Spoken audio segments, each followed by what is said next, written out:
Welcome to a day in the Word. Today's reading is Exodus chapter 4 through Exodus chapter 6. Exodus chapter 4. Then Moses said to God, "But the Israelites will not believe me when I tell them that you sent me. They will say the Lord did not appear to you." But the Lord said to Moses, "What is that you have in your hand?" Moses answered, "It is my walking stick." Then God said, "Throw your walking stick on the ground." So Moses threw his walking stick on the ground, and it became a snake.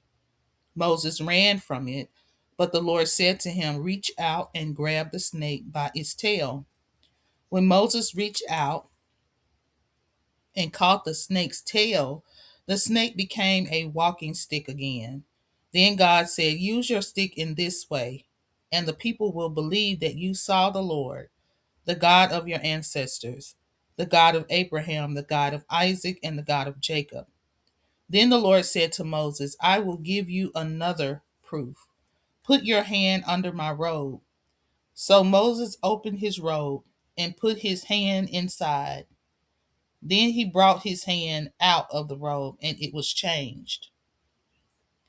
His hand was covered with spots that were white like snow.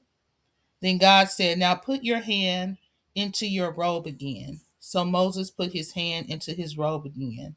Then he brought his hand out, and his hand was changed. Now his hand was good again, as it was before.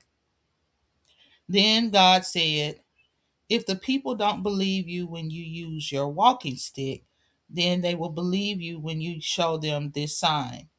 If they still refuse to believe after you show them both of these signs, then take some water from the Nile River, pour the water on the ground, and as soon as it touches the ground, it will become blood."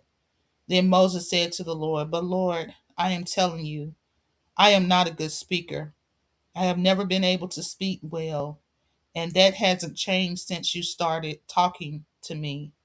I am still not a good speaker. You know that I speak slowly and don't use the best words." Then the Lord said to him, "Who made a person's mouth? And who can make someone deaf or not able to speak?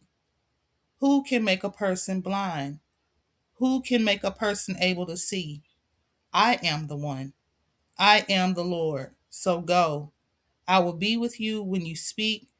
I will give you the words to say." But Moses said, "My Lord, I beg you to send someone else, not me." Then the Lord became angry with Moses and said, "All right, I'll give you someone to help you. Aaron the Levite is your brother, isn't he?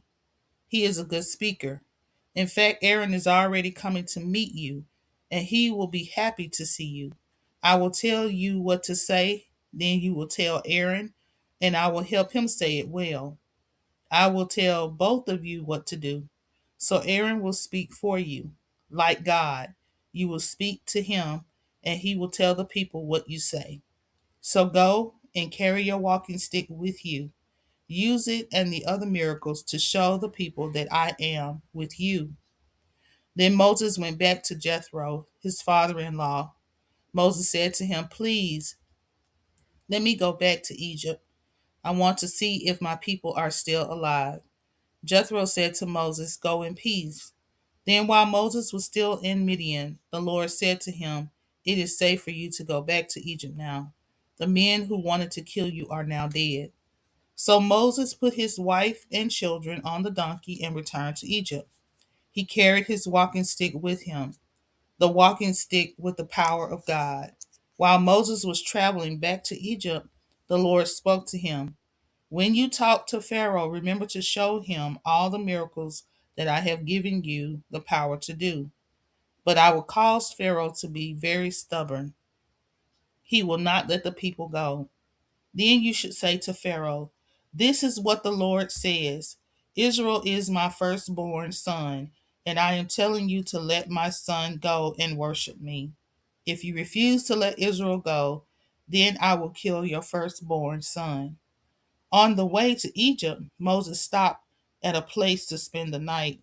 The Lord met Moses at that place and tried to kill him. But Zipporah took a flint knife and circumcised her son. She took the skin and touched his feet. Then she said to Moses, "You are a bridegroom of blood to me." Zipporah said this because she had to circumcise her son. So God let Moses live. The Lord had spoken to Aaron and told him, "Go out into the desert and meet Moses." So Aaron went and met Moses at the mountain of God. He saw Moses and kissed him. Moses told Aaron everything the Lord had commanded him to say and all the miracles he must do to prove that God had sent him. So Moses and Aaron went and gathered together all the elders of the Israelites. Then Aaron spoke to the people and told them everything the Lord had told Moses. Then Moses did the miracles for all the people to see, and they believed what they had heard. Then the Israelites understood that the Lord had seen their troubles and had come to help them. So they bowed down and worshiped God. Exodus chapter 5. After Moses and Aaron talked to the people, they went to Pharaoh and said, "The Lord, the God of Israel, says, 'Let my people go into the desert so that they can have a festival to honor me.'" But Pharaoh said, "Who is the Lord? Why should I obey him? Why should I let Israel go? I don't even know who this Lord is, so I refuse to let Israel go." Then Aaron and Moses said, "The God of the Hebrews has talked with us. So we beg you to let us travel 3 days into the desert. There we will offer a sacrifice to the Lord our God. If we don't do this, he might become angry and destroy us. He might make us die from sickness or war." But Pharaoh said to them, "Moses and Aaron, you are bothering the workers. Let them do their work. But go back to your own work. There are very many workers, and you are keeping them from doing their jobs." That same day, Pharaoh gave a command to the slave masters and Hebrew foremen. He said, "You have always given the people straw to use to make brick, but now tell them they have to go and find their own straw to make bricks. But they must still make the same number of bricks as they did before. They have gotten lazy. That is why they are asking me to let them go. They don't have enough work to do. That is why they ask me to let them make sacrifices to their God. So make these people work harder, keep them busy. Then they will not have enough time to listen to the lies of Moses." So the Egyptian slave masters and the Hebrew foremen went to the Israelites and said, "Pharaoh has decided that he will not give you straw for your bricks. You must go and get the straw for yourselves. So go and find straw, but you must still make as many bricks as you made before." So the people went everywhere in Egypt looking for straw. The slave masters forced the people to work even harder. They forced the people to make as many bricks as before. The Egyptian slave masters had chosen the Hebrew foremen and had made them responsible for the work the people did. The Egyptian slave masters beat these foremen and said to them, "Why aren't you making as many bricks as you made in the past? If you could do it then, you can do it now." Then the Hebrew foremen went to Pharaoh. They complained and said, "We are your servants. Why are you treating us like this? You give us no straw, but you tell us to make as many bricks as before. And now our masters are beating us. Your people are wrong for doing this." Pharaoh answered, "You are lazy and you don't want to work.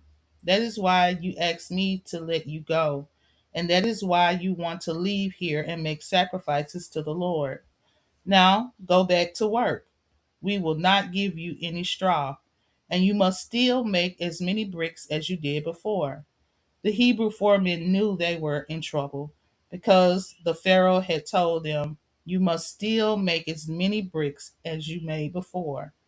When they were leaving the meeting with Pharaoh, they passed Moses and Aaron. Moses and Aaron were waiting for them. So they said to Moses and Aaron, May the Lord judge and punish you for what you did. You made Pharaoh and his rulers hate us. You have given them an excuse to kill us. Then Moses prayed to the Lord and said, Lord, why have you done this terrible thing to your people? Why did you send me here? I went to Pharaoh and said what you told me to say. But since that time, he has made the people suffer, and you have done nothing to help them. Exodus chapter 6. Then the Lord said to Moses, Now you will see what I will do to Pharaoh. I will use my great power again against him, and he will let my people go.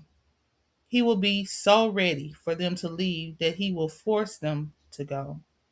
Then God said to Moses, I am the Lord. I appeared to Abraham, Isaac, and Jacob. They called me God all powerful. They did not know my name, the Lord. I made an agreement with them. I promised to give them the land of Canaan. They lived in that land, but it was not their own. Now I have heard their painful cries. I know that they are slaves in Egypt, and I remember my agreement. So tell the Israelites that I say to them, I am the Lord. I will save you. You will no longer be slaves of the Egyptians. I will use my great power to make you free, and I will bring terrible punishment to the Egyptians. You will be my people, and I will be your God. I am the Lord your God, and you will know that I made you free from Egypt. I made a great promise to Abraham, Isaac, and Jacob. I promised to them a special land. So I will lead you to that land. I will give you that land. It will be yours. I am the Lord. So Moses told this to the Israelites, but the people would not listen to him. They were working so hard that they were not patient with Moses. Then the Lord said to Moses, Go tell Pharaoh that he must let the Israelites leave his land. But Moses answered, Lord, the Israelites refuse to listen to me, so surely Pharaoh will also refuse to listen. I'm a very bad speaker. But the Lord talked with Moses and Aaron and commanded them to go and talk to the Israelites and to Pharaoh, the king of Egypt. He commanded them to lead the Israelites out of the land of Egypt. These are the names of the leaders of the families of Israel. Israel's first son, Reuben, had 4 sons. They were Hanach, Palu, Hezron, Carmi. Simeon's sons were Jemuel, Jamin, Ohad, Jachin, Zohar, and Shaul. And Shaul was the son of a Canaanite woman. Levi lived 137 years. His sons were Gershon, Kohath, and Merari. Gershon had 2 sons, Libni and Shimei. Kohath lived 133 years. His sons were Amram, Ishar, Hebron, and Uziel. Merari's sons were Mali and Mushi. All these families were from Israel's son Levi. Amram lived 137 years. He married his father's sister Jochebed. Amram and Jochebed gave birth to Aaron and Moses. Ishar's sons were Korah, Zepheg, and Zikri. Uziel's sons were Mishael, Elzaphan, and Sithri. Aaron married Elisheba. Elisheba was the daughter of Amminadab and the sister of Nahshon.